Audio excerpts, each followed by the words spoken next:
icyo nzi cyo Kagame agomba kuba muri dilema mu kinyarwanda wakita iki iyo dilema kuba nko mu mayira abiri ni amayira abiri kuko ariko rero iyo umaze kumenya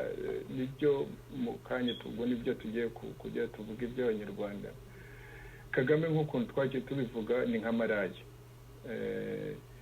aho abona inyungu ze niho ajya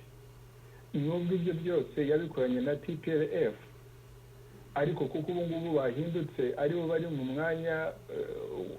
udafite ingufu ubwo yibereye kumwe uzabona azaba ari ku ruhande rwa Ethiopia byanashoboka ko ibintu byanakomeye ubwo ashobora kubatiza umurindi nyine abo ku ruhande rwa leta ibyo kuvuga ngo yakoresha uwo mwanya we yari afite kuba bazi ngo nibura abahuze ntabwo ariko Kagame ateye. Kagame ni opportunist ahora atekereza aho inyungu ze ntabwo rero ntekereza ko ashobora kugira uruhande rwo yavuga ngo azahuze izo mpande zombi ngo bumvikane barebe ibyo bashobora kuba bahuriraho kugira ngo barangize ikibazo cyabo mu mahoro. Ntabwo iyo rero simbona ko Kagame ashobora kurukina ashobora kuko ni nka biriya byo muri Congo yamenyereye na za Sudani uko yohereza nyiri abasirikare muri biriya bya peacekeeping ubwo hagomba kuba hari abazungu barimo kumutereta bamubwira ngo ariko wowe ngo bari abantu ngo bo muri Ethiopia urabazi ngo se ntiwafasha kubahuza ashobora no kuvuga ko ngo ndabizi ngo nzabahuza just kugira ngo akomeze nawe yumve ko ariko ntabwo ashobora kubonesha ni opportunist ni opportunist ntabwo ashobora gukora bene yego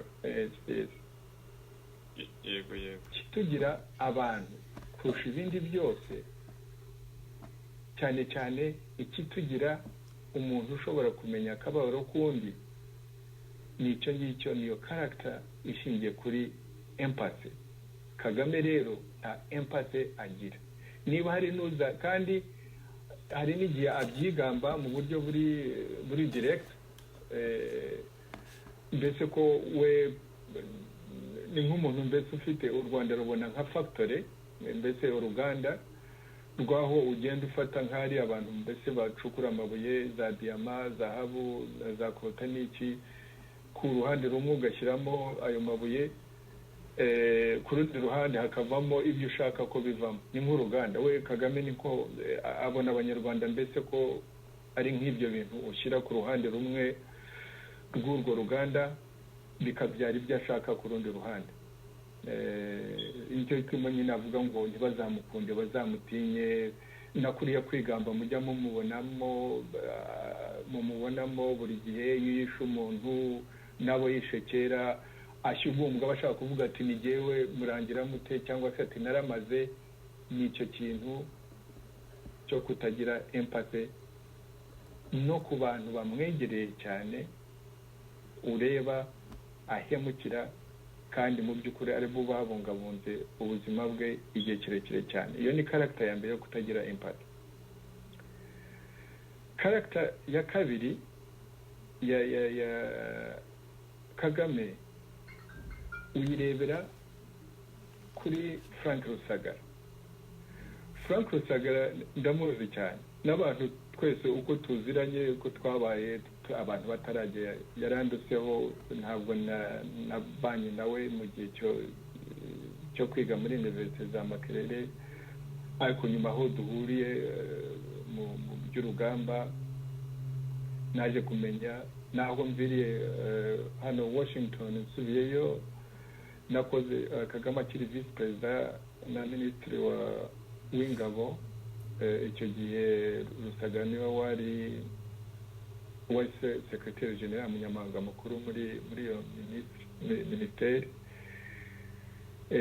ariko uretse ibyo ndamuzi nijye kuko hari igihe wajya gukunda wagendaga cyane mu gihe cy'intambara za Washington za aho ngaho muri Europe no muri Afurika kandi nkunda ibitabo rimwe na Kagame kuko twajyagendanaga rimwe yigeze no kunegura kuko abandi babaga bafite amasanduka harimo ibintu njyewe naho mfite isanduka yuzuyemo ibitabo rimwe nyine aho ngaho twanyuraga cyane cyane iyo twabaga turi hamwe na Kagame abantu badashaka ko abantu batinda muri za security n'iki byose ibyanjye rimwe na rimwe bigatinda kubera n'ibyo bitabo byabaga birimo Kagame ngo ari kujya ugenda n'ibyiki ariko icyo mbyibukiye ni uko Rusagara niwe muntu iyo nabaga nasubiyeyo wambazaga niba hari ibitabo bishya mfite n'iki byose bimwe nkabimusigira Rusagara ni umuntu ufite gutekereza cyane kandi ugira ubwisanzure kuvuga ibyo ashaka kuvuga ndetse ni umuntu intellectuel general intellectuel akivugira ibyo ashaka uko abishaka na Kagame ubwe utari umuntu wavuga ngo ni intellectuel ahubwo urwanya aba intellectuals yigeze kuvuga muri disikuru hamwe ndabyibuka neza avuga ngo icyo akundira kuba perezida w'u Rwanda nta n'ikindi ngo umwanya warimo ngo abikundira kuko ngo avuga ibyo ashaka ngo agakora ibyo ashaka yaba mu byo akora ashaka yaba aticaga abantu cyangwa se ngo bahemukire nk'uko nguko afunze Frank Rusagara na Tom Byabagamba ariko hari n'abandi bafunze benshi n'abandi bafunzwe benshi cyane barimo n'abaperezida ba perezida Bizimungu nuko nakoresheje harimo na murumuna wa Kayumba barugigana n'abandi bo giye afunga nyine nk'aba Deo Mushahidi abo ba Victor Ngabe n'abandi iyo bikoresheje nko gutanga urwo rugero ariko Rusagara kuko ari umuntu intellectuel uvuga ibyo ashaka niba hari ikintu twese cyane cyane umuntu wibonamo ko ari umuntu intellectuel twese mbese cyari ikintu kitavugwa ariko twese tuba tuzi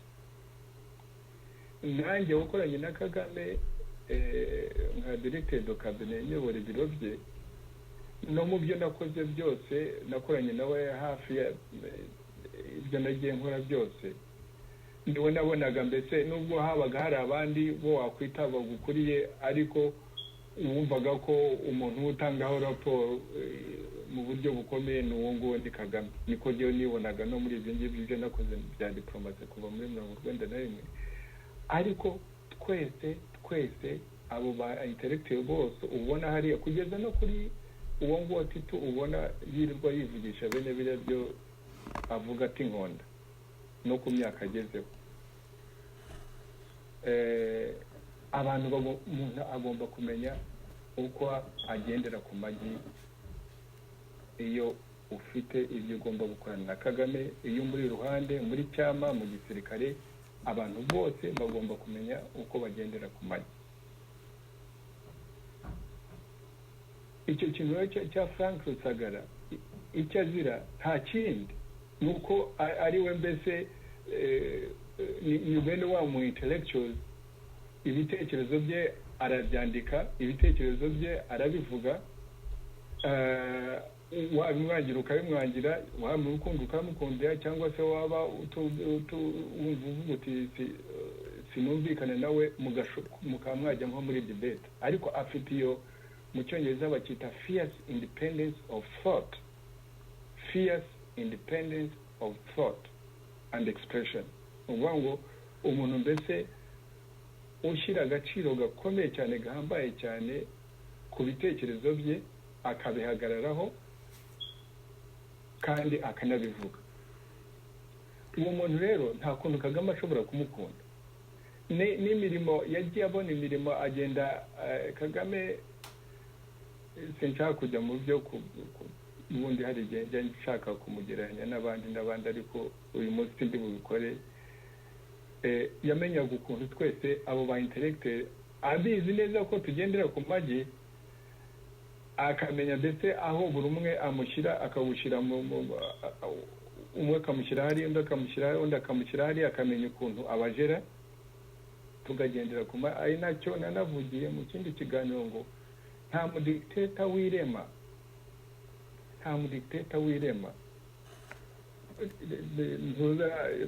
abantu bategekesha igitugu mu mateka y'isi yabayeho buri gihe abo bari iruhande baba bafite uruhare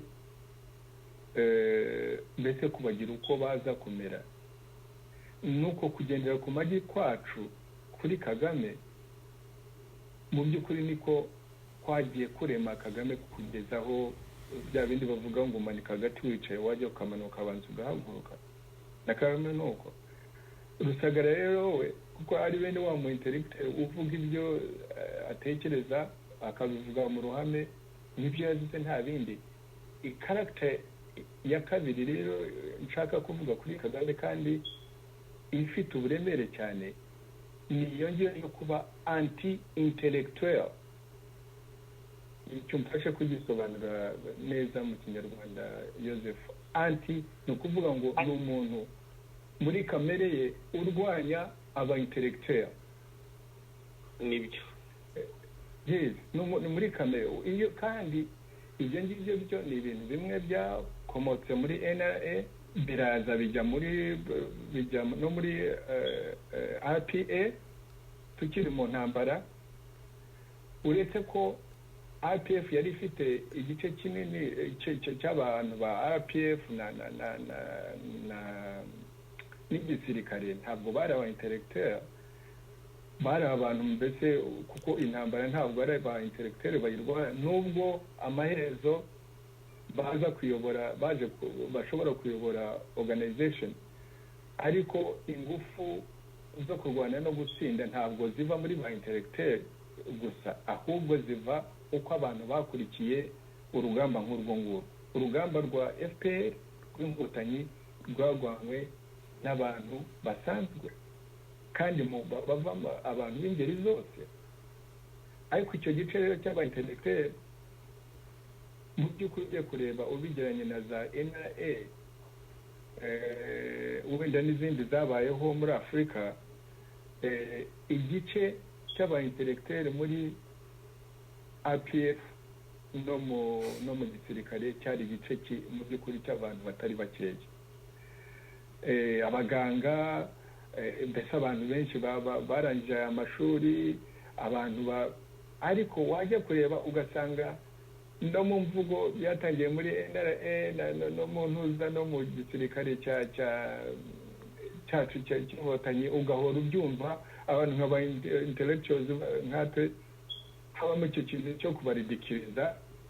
cyangwa cyo kubavuga ngo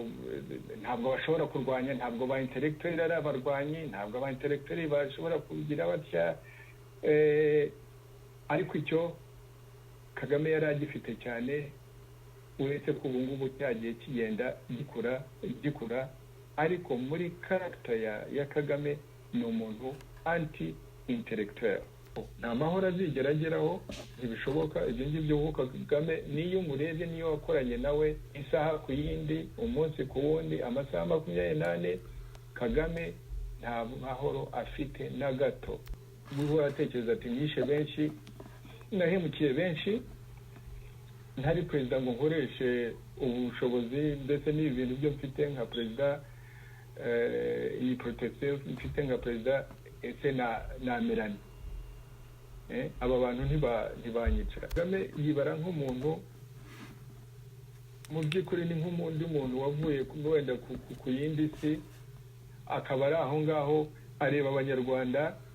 mu buryo abasuzugura cyane. iyo Kagame yaguhindutse yabibasaba atayibasaba bazi ko bagomba gutandukana nawe bakakugendera kure kuko bitari ibyo ngibyo nawe byakubayeho babazi ko bizabagiraho ingaruka. niko rero ibyo navugaga icyo kintu cyo kubura ubumuntu kuko udafite ibyo wumvikanyeho na Tom cyangwa se na Frank abana babo baraziritse abagore babo baraziritse